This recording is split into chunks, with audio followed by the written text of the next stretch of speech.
예, 수요 역사 특강 성경 번역 역사 성경이 우리 손에 들리기까지 한글 성경 번역 역사 계속하겠습니다. 예, 국내에서 번역된 한글 성경 이야기.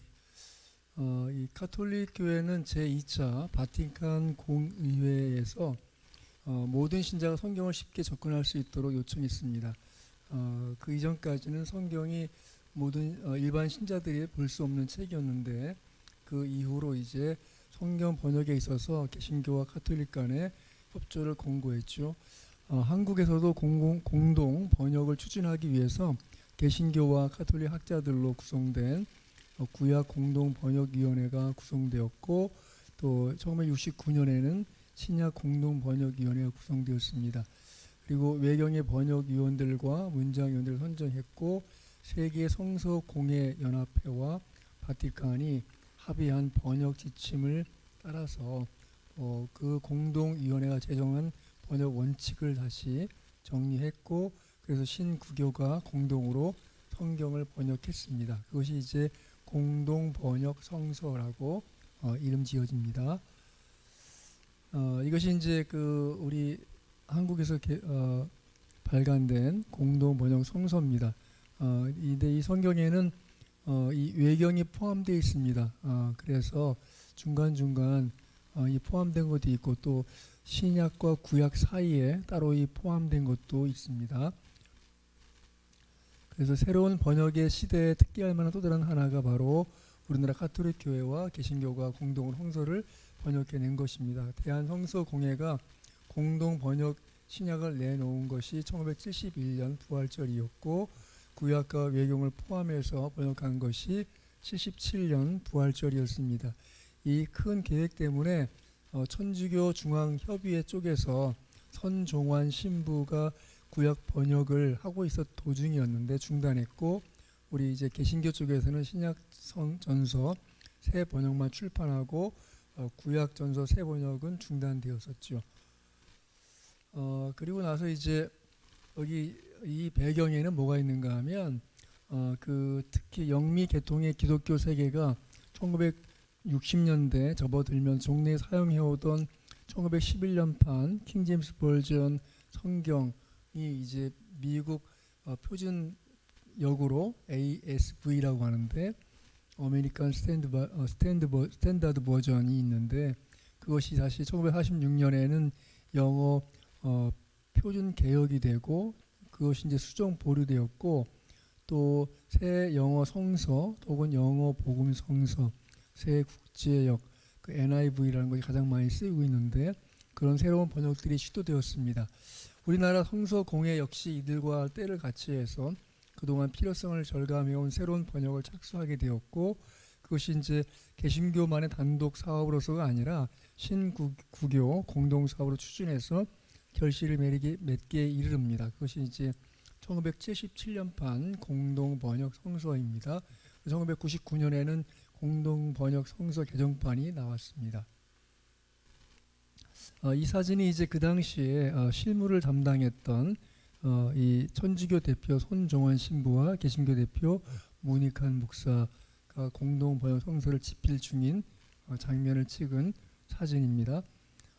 이 문익환 목사님 아들이 유명한 영화배우 문성근 씨입니다. 1968년 교황청 성서위원회와 개신교 세계 성서공예연합회가 성서 공동 번역을 합의하게 됩니다. 그래서 그 이듬해인 1969년 또 우리나라에서도 가톨릭 개신교 성서학자들이 공동 번역을 착수하게 되고, 그것이 이제 신구교가 추진한 교회 일치 운동의 결실한 점이 가장 큰 의의가 있습니다. 공동 번역의 가장 큰 장점은 직역보다 의역에 초점을 맞춰 이전의 어떤 한글 성경보다 읽기가 편한 현대문이라는 점이고, 반면에 의역에 치중한 까닭에 직역이 필요한 성서 공부 용어로는 적합하지 않다는 평가를 받았습니다. 공동 번역 성서는 개신교 측으로부터 외면을 받아서 가톨릭에서만 사용되어 왔습니다. 천주교와 대한성서공회, 대한한국정교회에서 오랫동안 이 공동 번역 성서를 사용해 왔고, 또 흥미로운 것은 북한의 조선 기독교 연맹이 1983년 4월에 이 공동 번역 성서를 일부 교정해서 신구약 전서를 표현했다는 점입니다. 1980년대에 들어서서 한국 교계의 목회자들과 신도들로부터 새로운 번역 성경을 준비해달라는 요구가 제기되었습니다.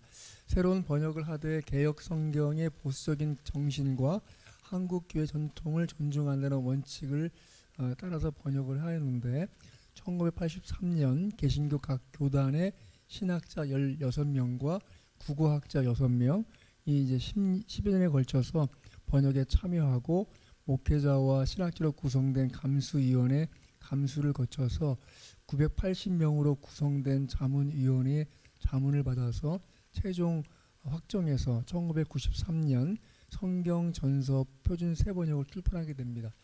이 표준 세번역에서는 원문의 뜻을 우리의 어법에 맞게 표현하려 했고, 그래서 형식을 일치시키는 번역을 해도 우리의 어법에 맞고 원문과 똑같은 뜻을 전달할 수 있을 때에는 그렇게 번역을 하였고, 글자 그대로 번역하면 전혀 딴 뜻이 전달되거나 아무런 뜻도 없는 번역이 될 때에는 뜻을 살리는 번역을 하였습니다. 표준 세번역에 쓰인 기본 원어 성경은 이 구약의 경우에는 독일 성서 공회에서 출판한 히브리어 구약 버전, 바로 비블리아 헤브라이크 슈투트가르텐시아라고 하는 게 있는데, 그 이제 그 성경이 바로 이제 히브리어 마소라 원문에 그 의거해서 히브리어 원문에 가능한 것을 기본으로 해서 번역했고, 신약은 이 그리스어 신약 전서 제 3판을 사용했습니다. 그 다음 이제 이게 그 표준 세번역이 나오게 되는데, 그 기준이 이제 번역 기준이 뭐냐하면 현재 우리나라에서 가장 많은 비중을 차지하는 10대와 20대, 그리고 우리말을 아는 사람이면 누구나 이해할 수 있는 쉬운 현대어로 번역하는 것이고요. 원어의 뜻을 분명하게 파악한 다음에 그것을 우리의 어법에 맞게 표현하고, 번역 본문에서 번역 어투를 없애고 우리말 관용구를 활용해서 원문이 뜻하는 바를 우리말로 분명하게 정확하게 번역해서 더 나아가서 우리말을 쓰는 신도들이나 독자들이 쉽게 성경을 읽을 수 있도록 번역한 것입니다. 교회에서 드리는 예배와 교회학교 교육에 사용할 수 있는 번역이 되도록 개역을 바탕으로 교회에서 이미 널리 쓰이는 용어들은 표준 세번역에서 그대로 받아들였고, 성경의 품위를 손상시키는 비속한 표현을 쓰지 않았습니다.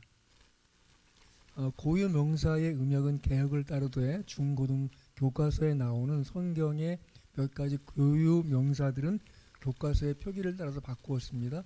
또 우리나라 개신교에서 특별히 중요하게 여기는 용어들은 할 수 있는 대로 그대로 유지했습니다. 그 이후에 다시 이제 이 표준 세번역이 개정판이 나오게 되고, 또 그 이후에 우리가 지금 읽고 있는 바이블 타임에 나오는 세번역이 나오게 됩니다. 표준 세번역 초판이 발행된 후에 대한성서공회에서는 각 교단으로부터 개정위원들을 파송받아서 표준 세번역 개정위원회를 조직했고, 번역을 검토하고 개정 원고를 마련하였습니다. 그래서 표준 세번역은 이제 2001년에 성경전서 표준 세번역 개정판으로 개정되었으며, 2004년에는 성경전서 세번역으로 이름을 바꾸었습니다. 성경전서 세번역은 초판의 번역 원칙을 지켜서 원문의 뜻을 우리말과 독자들이 이해할 수 있도록 정확하게 번역하되 쉬운 현대어로 우리말 어법에 맞게 한국 교회에서 사용할 수 있도록 번역하였습니다. 공동 번역에 대한 외면이 있은 이유는 무엇보다도 하나님이란 표현을 하느님이라고 하는 천주교적 표현을 했기 때문에 일부 좀 강경하게 보았던 사람들은 그것은 범신론적 신관이다 해서 수용하지 못한다고 해서 우리 개신교에서 받아들이지 않게 되었던 것이죠. 또 개역 한글판의 수정이 필요한 상황에서 대한성서공회 주도하에 현대어와 존대어 등을 사용해서 이 성경전서 표준 세번역을 만들었던 것이고, 그 이후에 표준 세번역 개정판이 나왔고 현재는 세번역 성경전서로 출판되고 있습니다. 오늘은 여기까지 하겠습니다. 수고하셨습니다.